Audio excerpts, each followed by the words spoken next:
Queridos hermanos, vamos a continuar hoy con la lectura de la primera epístola a Timoteo, capítulo 4.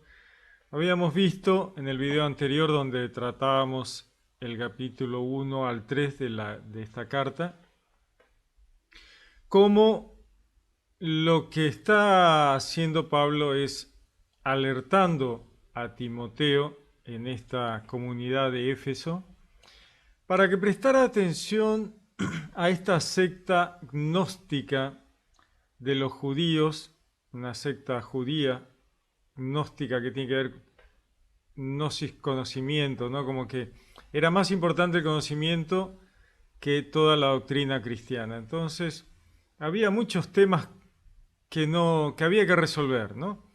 Y entonces, habla en relación a la mujer y dice algo muy llamativo, ¿no? Que la mujer se quede callada no permito que la mujer hable en la iglesia, ¿no? O sea, una cosa muy extraña para lo que es Pablo, ¿no? O sea, el apóstol Pablo siempre fue de poner al hombre y la mujer en igualdad de condiciones.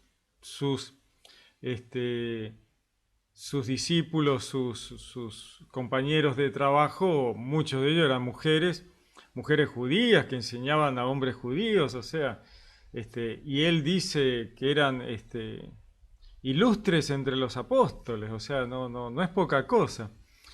Además, en la iglesia primitiva sabemos que la gran mayoría de los conversos eran mujeres, y las mujeres dirigían las reuniones, y las mujeres enseñaban, las mujeres eran evangelistas, diáconas, diaconisas. O sea, cuando vemos alguna de las actas de mártires en esa época, nos encontramos que muchas fueron diaconisas, eran mujeres diáconos de la iglesia que habían terminado mártires, habían sido martirizadas, torturadas, eran mujeres. Si vemos las imágenes, fotos de las catacumbas de aquella época, que hoy se pueden ver algunos frescos en las catacumbas, vemos que son mujeres dirigiendo las reuniones, dirigiendo lo que llamaríamos las misas hoy, ¿no? Eran mujeres y se ven allí representadas en los frescos, en las paredes. Así que en la iglesia primitiva la mujer tenía un rol muy importante. Justamente es el cristianismo el que le devuelve a la mujer los derechos. Dios no hace diferencia, y justamente el apóstol Pablo lo dice, en Dios no hay hombre ni mujer, judío, gentil, libre o esclavo. Justamente, o sea, ¿a quién se le ocurre pensar que Dios va a hacer diferencia entre las almas? No tiene sentido. Es casi un pensamiento mágico, ¿no? Cuando alguien piensa que los hombres están por encima de las mujeres, es volver al paganismo, ¿no? Es como estar caminando en Canaán de vuelta, ¿no? Porque es lo mismo, es el mismo pensamiento mágico.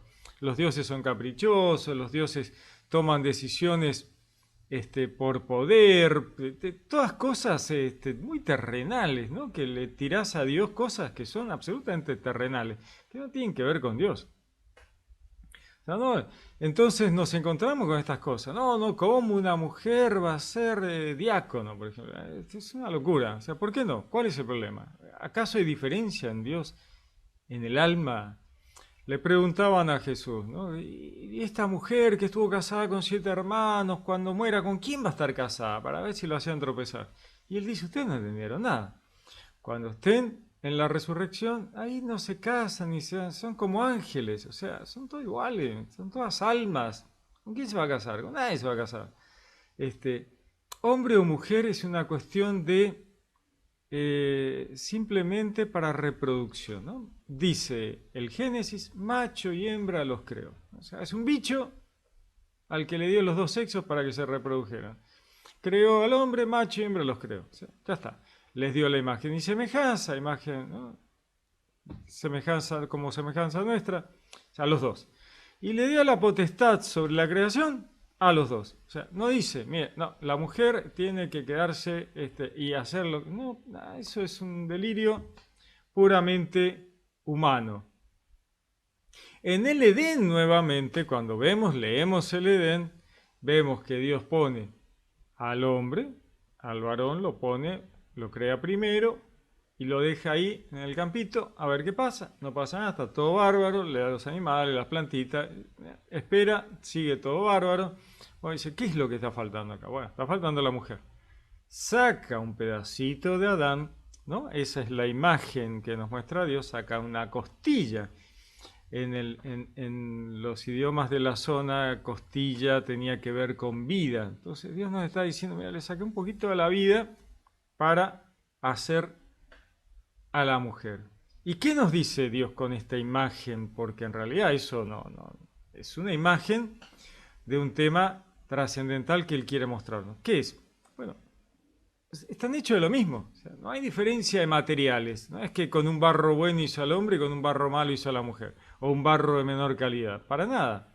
O sea, hizo con el polvo del piso hizo al hombre, que es eso lo que somos, ¿no? Polvo del piso, más el aliento de vida. Polvo de estrellas, ¿no? Porque la Tierra que pisamos fue hecha en los hornos estelares por toda la evolución estelar. Bueno, eso somos, polvo del piso. Bueno, y de eso mismo está hecho la mujer. O sea, hombre y mujer son exactamente iguales, hechos de lo mismo. No hay diferencia. Eso es lo que nos dice. Y de hecho, Adán dice, esta es hueso de mis huesos, carne de mi carne. O sea, estamos hechos de lo mismo. Entonces, ¿cómo vamos a pensar? Vamos a agarrar esta carta para fundamentar que la mujer tiene que tener un segundo lugar en la iglesia, encima en la iglesia, ¿no? O sea, un delirio, una locura. No se me ocurre. Bueno, entonces, estamos ante una situación judaizante clara porque está clarísimo que es una situación judaizante. Los capítulos anteriores nos hablaba de la ley, de los temas este engendró a este, engendró a aquel, engendró al otro, o sea, el árbol genealógico típicamente judío. Y les dice, bueno, ¿sabes qué?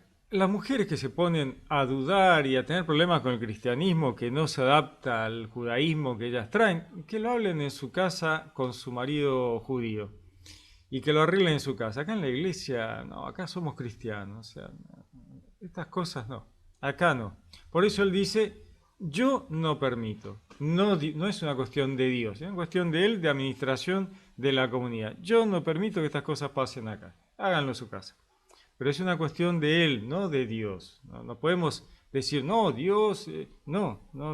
Es una cuestión de el apóstol Pablo que está enseñándole a Timoteo a manejar determinadas cosas en la comunidad y le dice, mira, estas sectas trata de tenerlas cortitas porque si no, destartalan a la comunidad cristiana, a la iglesia, la destartalan porque vienen con ideas raras, cosas extrañas, que de última al final terminan siendo marcadas como herejía en la iglesia, ¿no? Se las declara directamente herejes, porque no tiene nada que ver con la doctrina cristiana, con la enseñanza de Jesús, no tiene nada que ver. Vamos a leer un poquito el capítulo 4 de la primera carta a Timoteo. Dice, el Espíritu dice claramente que en los últimos tiempos algunos apostatarán de la fe entregándose a espíritus engañadores y a doctrinas diabólicas. Apostatar significa separarse, alejarse, ¿no? Por la hipocresía de embaucadores que tienen marcada a fuego su propia conciencia. Estos prohíben el matrimonio y el uso de alimento que Dios creó para que fueran comidos con acción de gracias por los creyentes y por los que han conocido la verdad. Bueno, nuevamente vemos estas sectas gnósticas, estas facciones que tenían ideas raras, era una New Age de aquella época, ¿no? Entonces estaban muy atravesados por orientalismos y se salían del cristianismo, directamente se salían del cristianismo. Prohibían el matrimonio porque veían mal lo terrenal, el cuerpo, el tema de la sexualidad, o sea, no, había que alejarse de todo lo que era terrenal y corporal. El cuerpo era malo, lo terrenal era malo, o sea, una locura total porque es creación de Dios. El cuerpo es creación de Dios, los sexos los creó Dios para reproducción, para macho y hembra los creó, o sea, está clarísimo. Disfrutar de la tierra, disfrutar de la creación, disfrutar de la vida, bueno, para ellos eso no estaba bueno. Estas facciones, estas sectas, todo lo que era del cuerpo era malísimo, entonces maltrataban el cuerpo, prohibían el matrimonio, no querían que la gente se casara, había que estar solo, ser un renunciante, una asceta, olvidarse de todo. ¿No? Y acá dice, y el uso de alimentos que Dios creó que fueran comidos, prohibían el uso de alimentos, o sea, el ayuno permanente, el sufrimiento del cuerpo. Estas cosas podemos verlas hoy, en algunos renunciantes por ahí, budistas, hinduistas, yogis, ¿no? Que no comen, que viven solo del agua, que hacen ejercicios como el yoga, por ejemplo, que en su religión, en su espiritualidad, qué sé yo, esperan la iluminación, ¿no es cierto? Bueno, no tiene nada que ver con el cristianismo.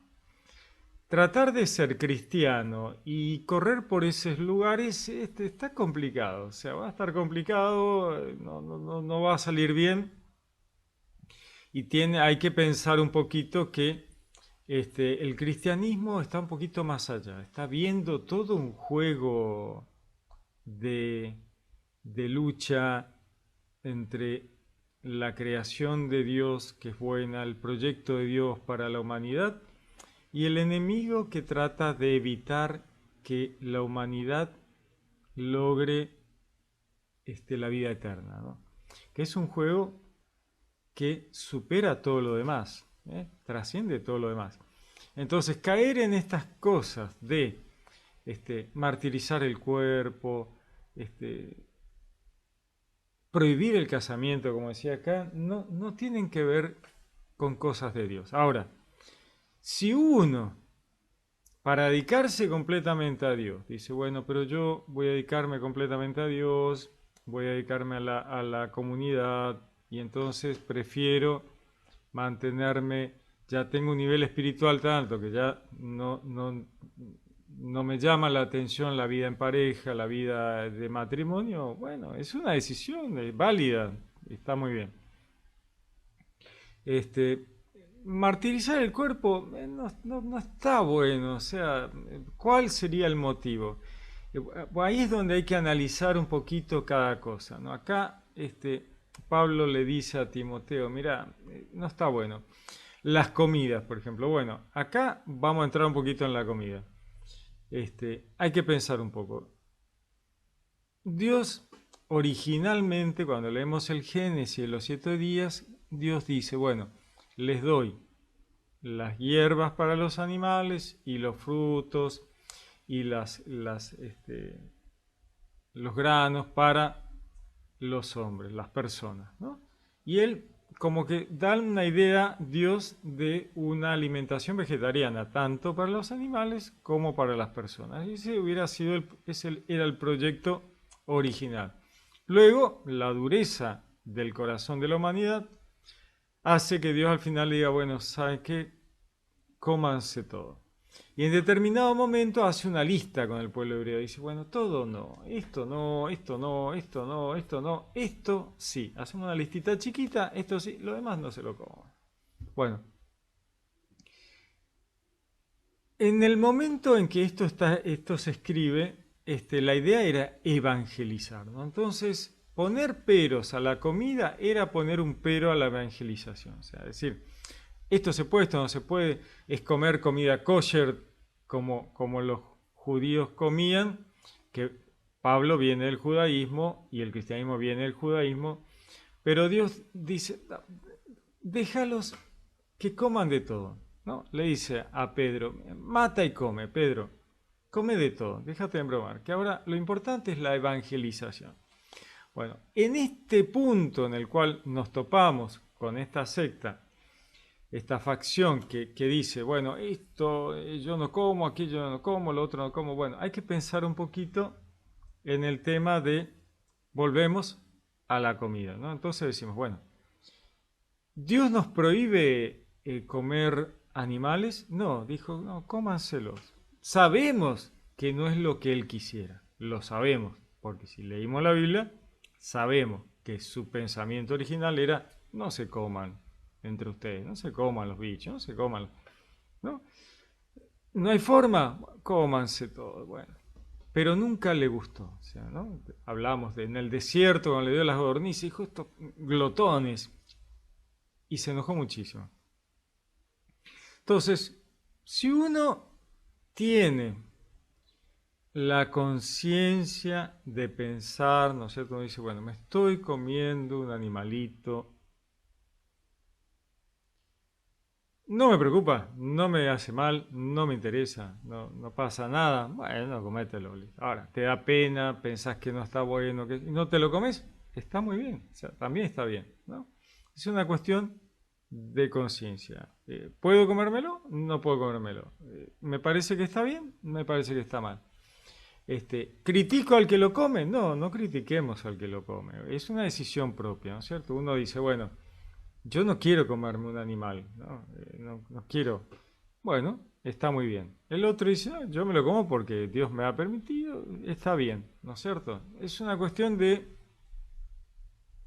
conciencia, de tomar conciencia en el futuro, de esperamos que algún día la humanidad llegue a tomar absoluta conciencia y tal vez ya sea toda vegetariana, porque eso era lo que Dios quería al principio, ¿no?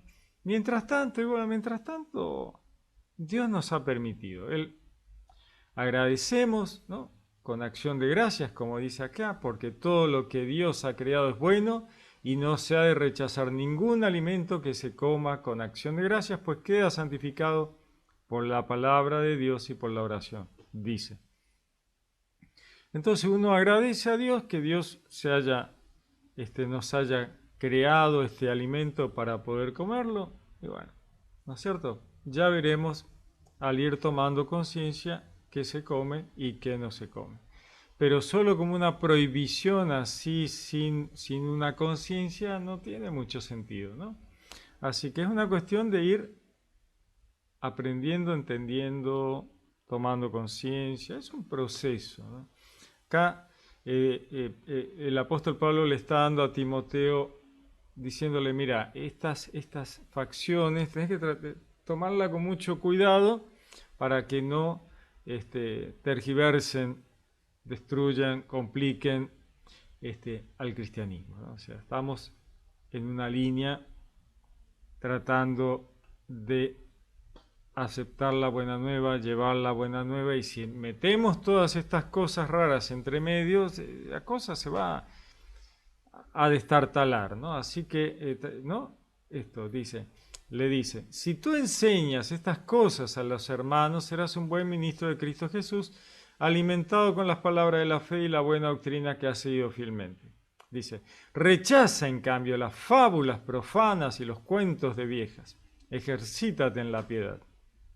Bueno, le está diciendo Pablo a Timoteo, mira, enseñar el Evangelio, enseñar la buena nueva, no enseñes lo otro, no dejes que lo otro penetre en la iglesia, porque si no, va a ser un problema y vas a arruinarle la fe a la gente, va a ser, ¿no?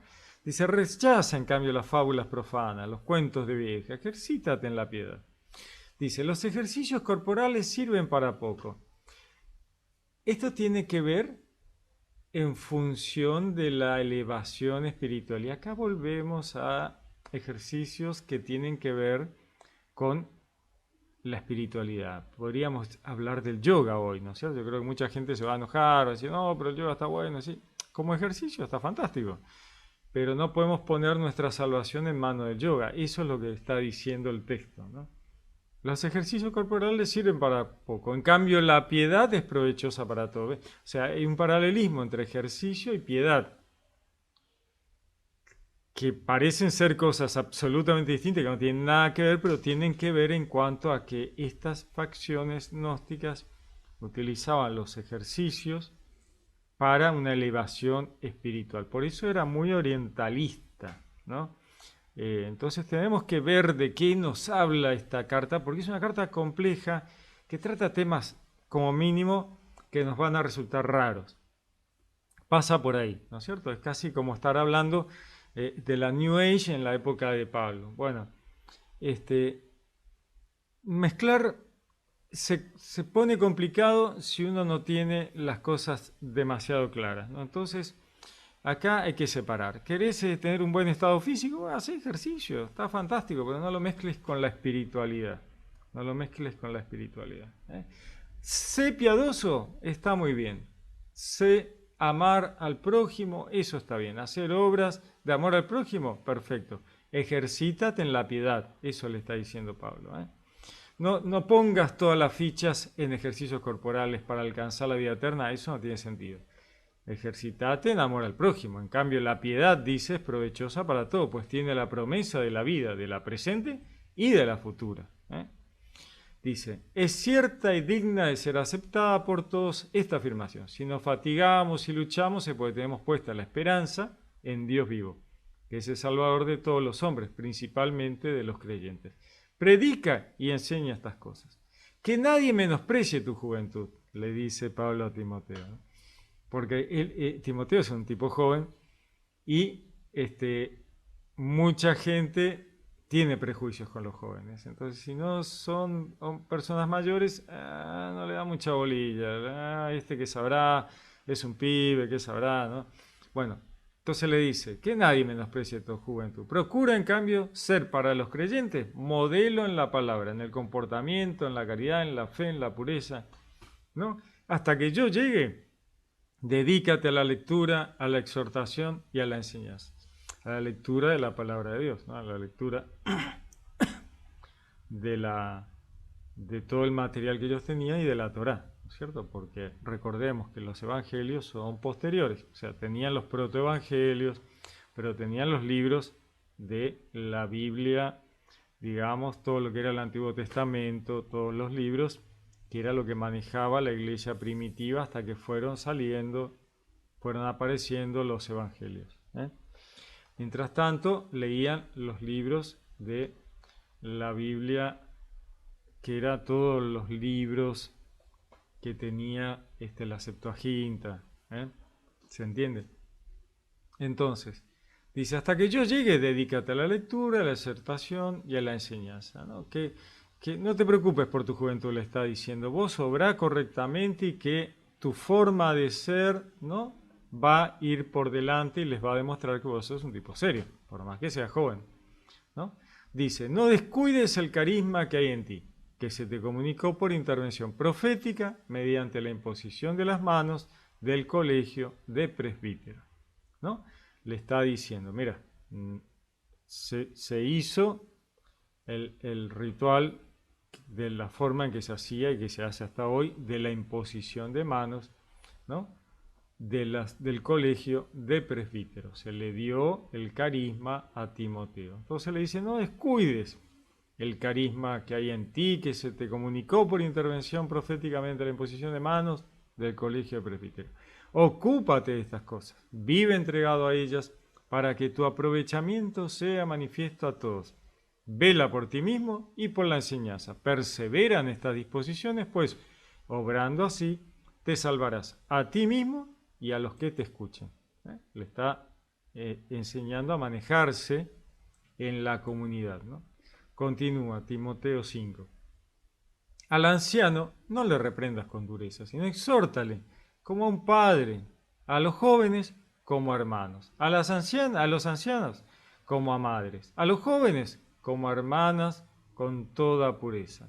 Honra a las viudas, las que son verdaderamente viudas. Bueno, me da un poquito de gracia, ¿no? Porque le dice a las viudas, bueno, a las que son realmente viudas, no te dejes engañar, no te dejes, ¿no? Porque la iglesia protegía a las viudas, las ayudaba, porque pobres mujeres estaban fritas, ¿no? O sea, se habían quedado sin esposo y por ahí no tenían ni para comer. Así que dice, cuidalas, ¿no? O sea, pero las que son realmente viudas, ¿no? Y después, ¿cómo le dice? Al anciano no lo reprendas con dureza, ¿no? Exhórtale como a un padre. A los jóvenes como a hermanos. A las ancianas como a madres. A los jóvenes, ¿no? A las chicas como a hermanas, con toda pureza, ¿no? Le está dando los lineamientos para que no se pare ahí y con el dedito acusador, ¿no? Sino con amor, con cariño, como aparte de su familia.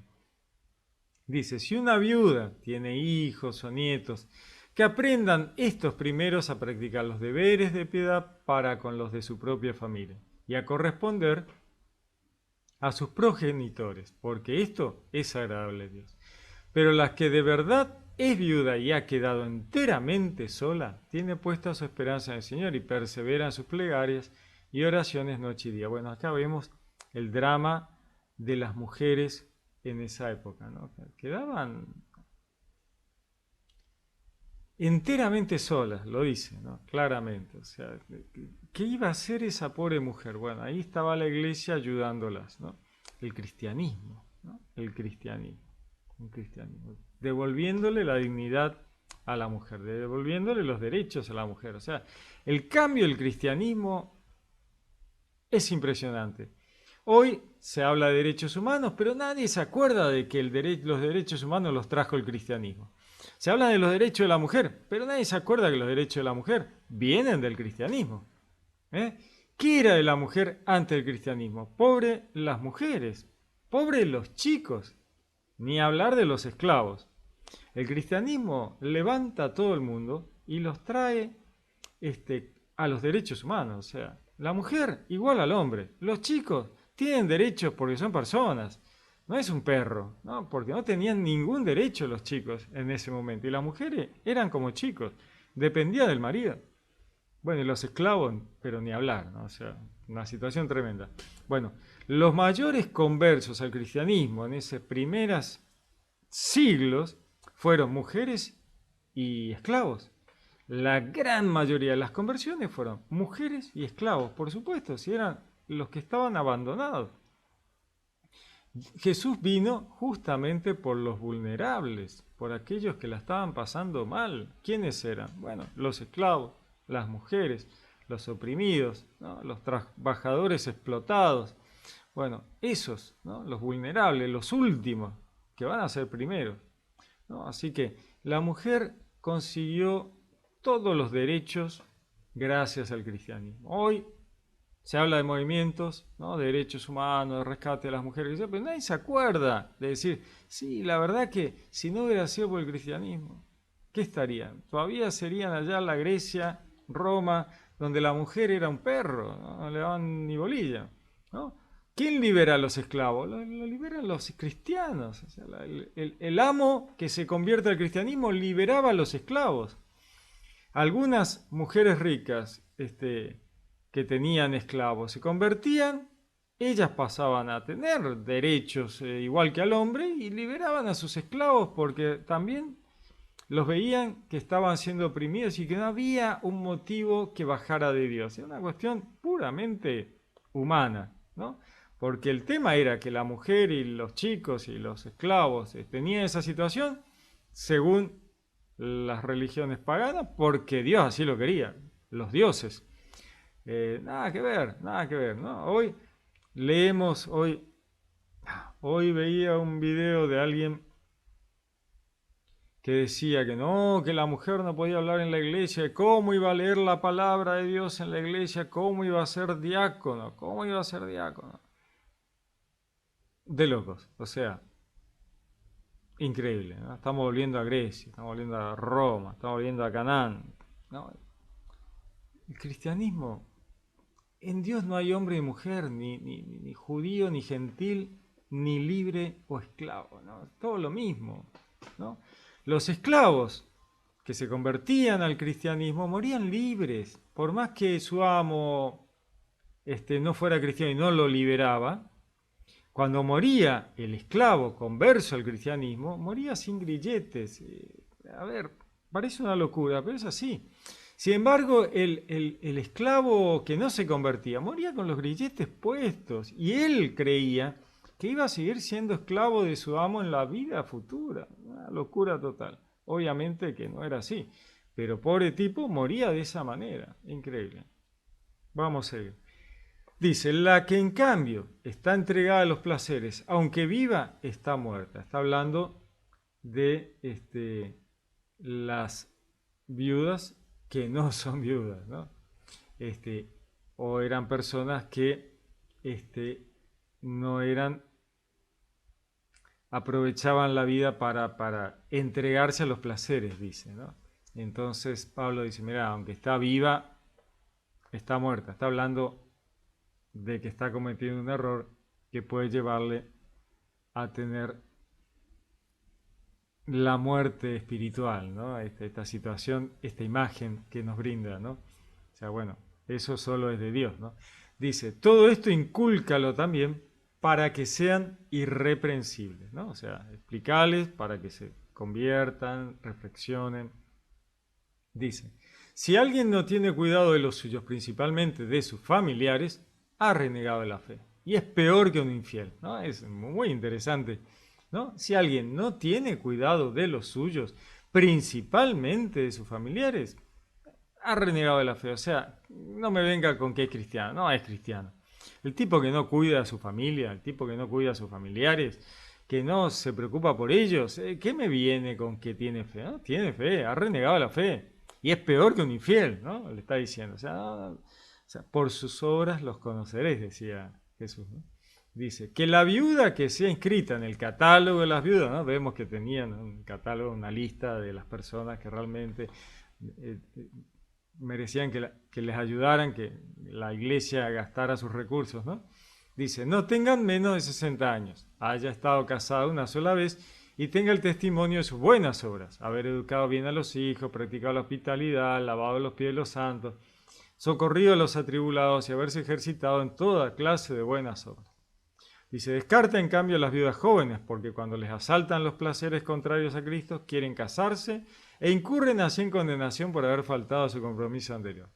Bueno, esto es muy duro. Tenemos que pensar el contexto, ¿no? Es un contexto, esas comunidades de griegas eran bastante complicadas. Ya vemos estas sectas que había con las que estamos luchando, ahí está luchando Timoteo y Pablo, pero aparte eran gente muy complicada, ¿no? Eran muy complicados, los griegos eran, la verdad que el tema placeres y descontrol estaba a la orden del día. Así que tenemos que pensar que ese es el contexto. No podemos traerlo livianamente al hoy. Decir, no ayudes a todo el mundo, ayuda solo a los que son santos. Bueno, a ver, la gente tiene que comer hoy, ¿no? O sea, y tiene que comer 3 veces al día, ¿no? O sea, no puedes pararte en la puerta y decir, no, a vos te doy porque sos santo, a vos te doy porque no.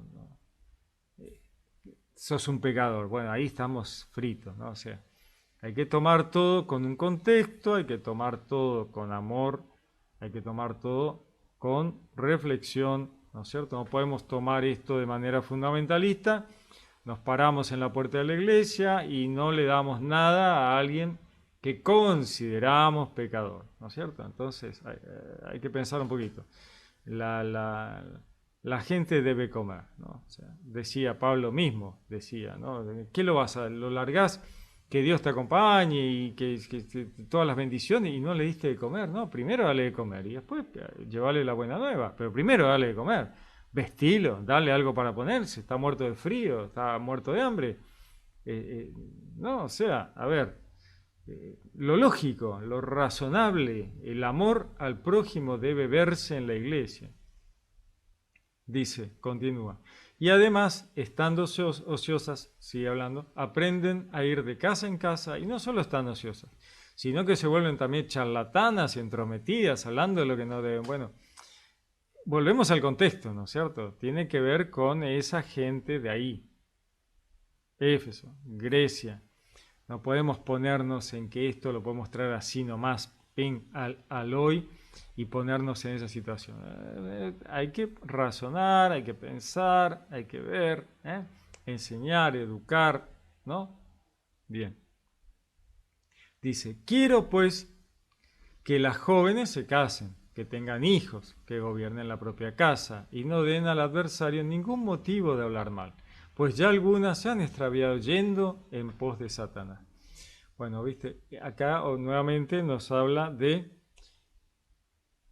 al estar en la comunidad de la iglesia, ¿no? En la comunidad del grupo de la gente que estás ahí en tu comunidad, entonces tratar de velar para que todos hagan vidas normales, vidas felices, que ¿no? se casen, tengan hijos, puedan llevar adelante su propia casa. Interesante porque está hablando de las jóvenes, las mujeres que tengan hijos, que gobiernen la propia casa. ¿Y acá qué pasó?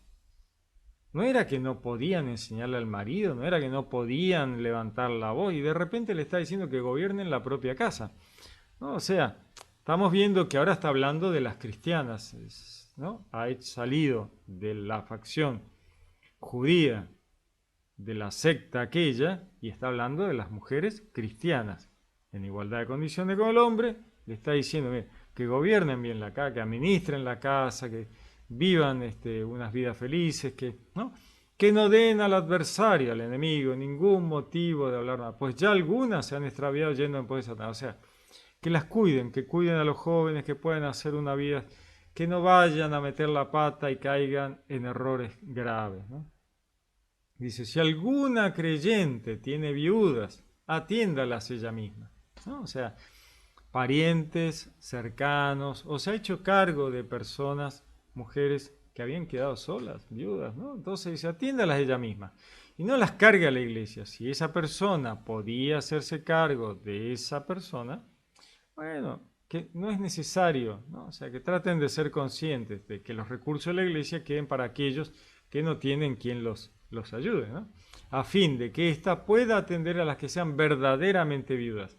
Este tema, las viudas, las viudas, las viudas, pues era un drama en esa época, era un verdadero drama, ¿no? Pobres mujeres quedaban, se encerraban a morir. Lo veíamos en el libro, me parece que es Elías, que la pobre mujer dice, bueno, chucha, ya no tengo forma de salir adelante, o sea, no tengo marido, ¿no? Me han abandonado, no tengo, nadie va a salir por mí, así que me voy a encerrar y voy a morir con mi hijo, chico, ¿no? Tremendo, una cosa terrible, terrible, bueno. Esta es todavía ahí la situación, ¿no? Por eso tanto insistencia.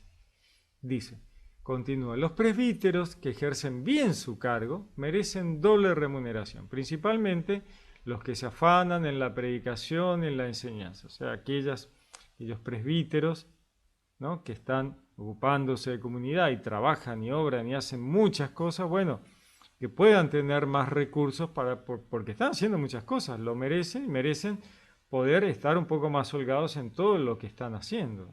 Y es normal, o sea, está muy bien. Principalmente los que se afanan en la predicación y en la enseñanza. Hay que predicar, hay que enseñar, hay que necesitar cosas para poder enseñar, necesitas un montón de materiales, cosas. Está muy bien, tienen que tener recursos.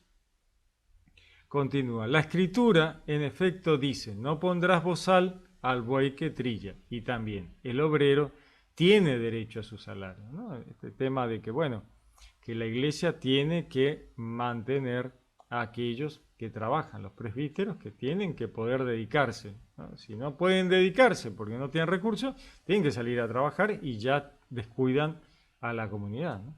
Continúa. No admitas ninguna acusación contra un presbítero si no viene con el testimonio de 2 o 3. ¿No? Esto de no acusar a los presbíteros graciosamente, así livianamente, si no hay realmente el testimonio de 2 o 3.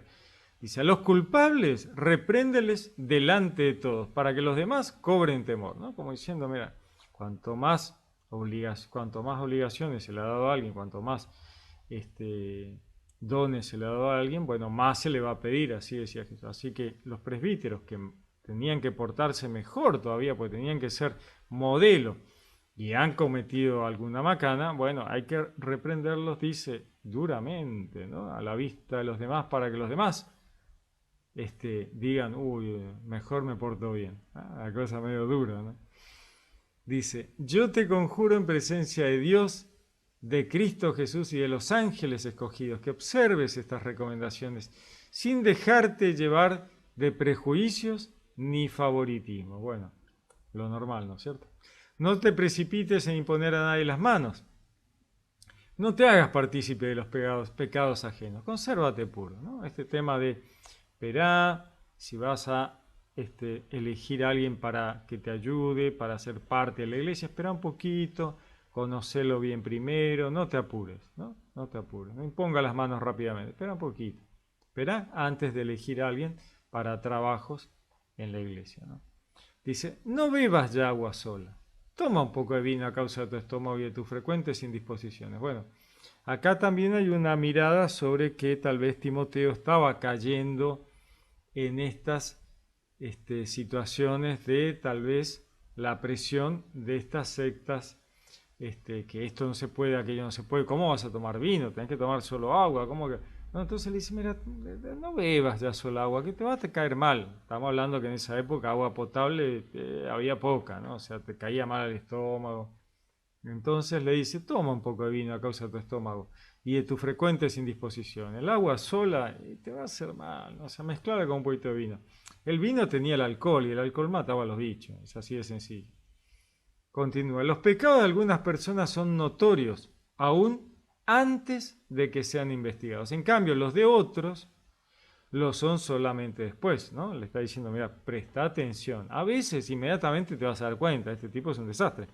Y a veces la gente parece buena y tal vez digan, mira, esta persona no es tan buena y bueno, hay que fijarse y recién ahí te das cuenta, ¿no?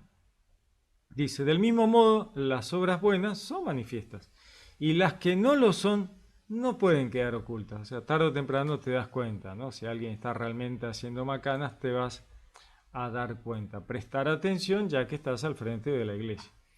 Último capítulo, Timoteo 6. Dice, todos los que estén como esclavos bajo el yugo de la servidumbre consideren a sus dueños como dignos de todo respeto, para que no se blasfeme el nombre de Dios y de la doctrina.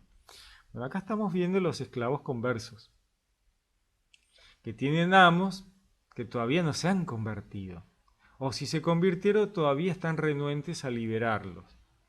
Entonces les dicen, ustedes ya son conversos, se han convertido al cristianismo, pero son esclavos.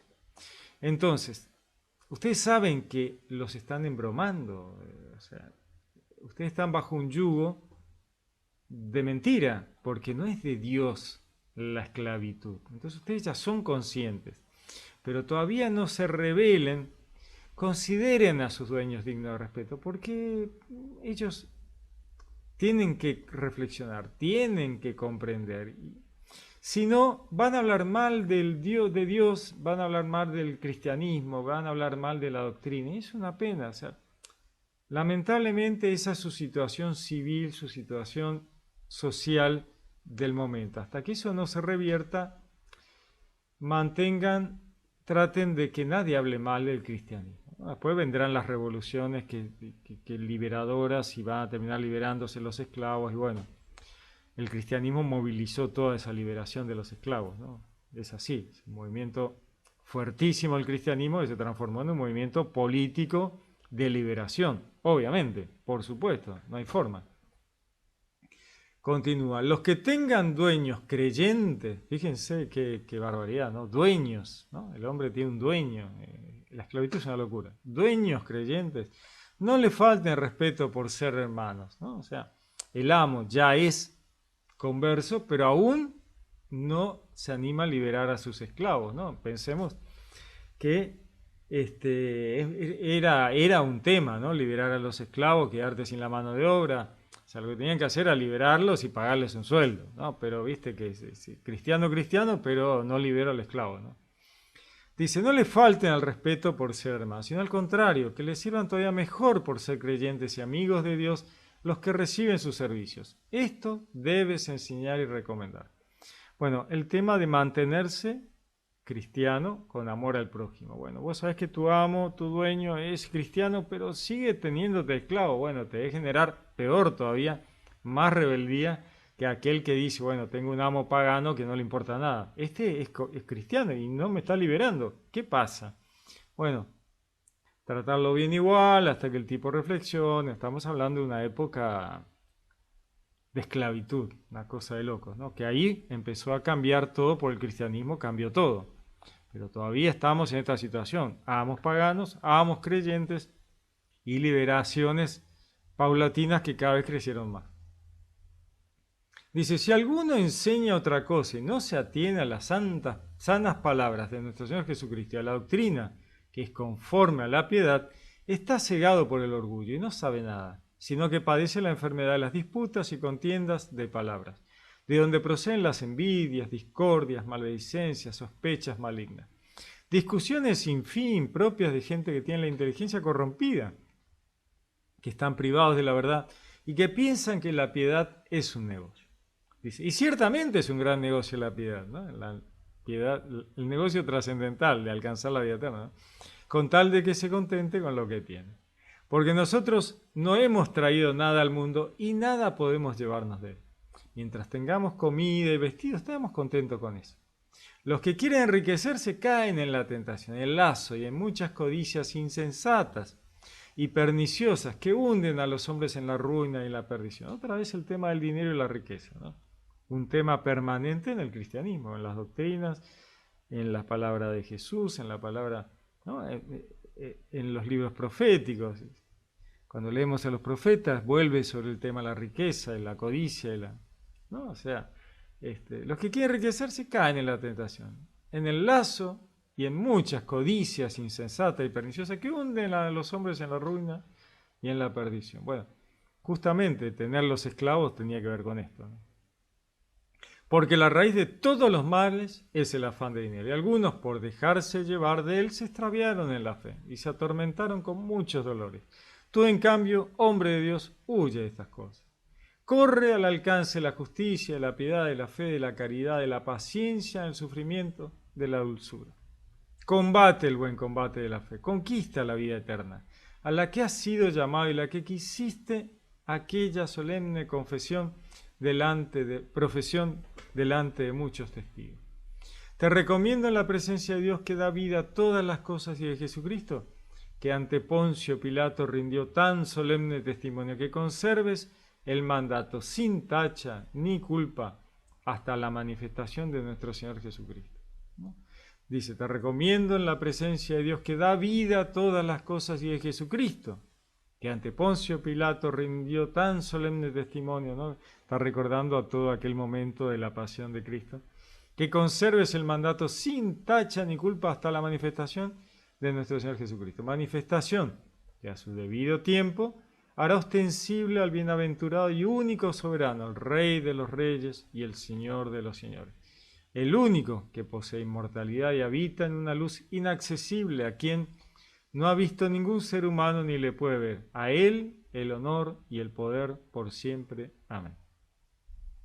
A los ricos de este mundo recomiéndales que no sean altaneros, ni pongan su esperanza en lo inseguro de las riquezas, sino en Dios, que nos provee espléndidamente de todo lo que lo disfrutemos. De todo para que lo disfrutemos. Que practiquen el bien, que se enriquezcan de buenas obras, que den con generosidad y con liberalidad. De esta forma irán atesorando para el futuro un excelente fondo con el que podrán adquirir la vida verdadera. Timoteo, guarda el depósito, evita las palabrerías profanas y también las objeciones de la falsa ciencia. Algunos que la profesaban se han apartado de la fe.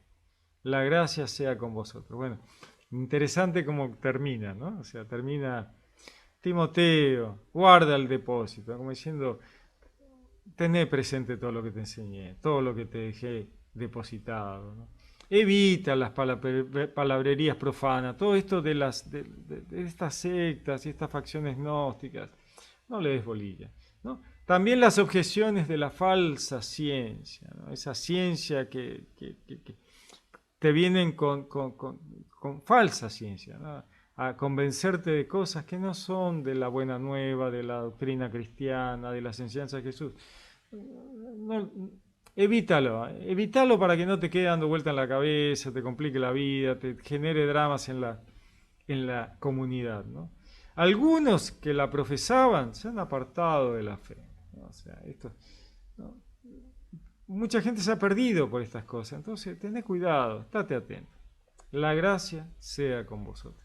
Interesante, es una carta muy interesante porque trata temas de una comunidad compleja, con facciones, con pensamientos raros, que hoy lo vemos, ¿no? Lo vemos todo el tiempo, más, menos, de cerca, de lejos. Eh, Hay que tratar de mantenerse, no mezclarlos tanto, ¿no? Porque el mezclarlos tanto puede traernos algunas complicaciones. Hay que tener todo muy, muy claro, hay que tratar de tener cuidado, ¿no es cierto? Esto que le dice Pablo a Timoteo es totalmente real, hay que tener cuidado, prestar atención, tomátelo con tranquilidad, no mezcles los tantos, ¿no es cierto? O sea, lo que es, como le decía, ejercicio, ejercicio, espiritualidad, espiritualidad. No mezclemos las cosas porque si no se desvirtúa el cristianismo y se pierden los caminos a la vida eterna. ¿Qué es lo que queremos? ¿No? Que la gente se salve, llevar la buena nueva. Bueno, centrémonos en las enseñanzas de Jesús y así vamos a poder estar tranquilos, seguros, caminando firmes y no le vamos a complicar la vida a aquellos que tienen la fe fresca, ¿no? Muy bien, muy bien, muy bien. Es una carta interesante que hay que tener, leerla con cuidado, saber bien el contexto, no dejar malas interpretaciones y que nadie aproveche lo que se dice acá sin saber el contexto para lograr cosas que están mal, ¿no? Y sobre todo lo que más me preocupa es el tema de oprimir a las mujeres en base a esta carta de Timoteo, ¿no? Es una locura, es un delirio. Bueno, yo creo que ha quedado claro, tratemos de entender que el cristianismo le dio derechos a la mujer, el cristianismo le puede sacar derechos a la mujer, eso sería una locura.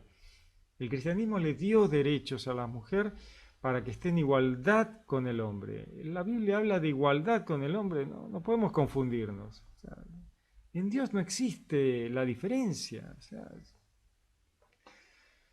muy bien, muy bien, muy bien. Les deseo un lindo día, que Dios los bendiga.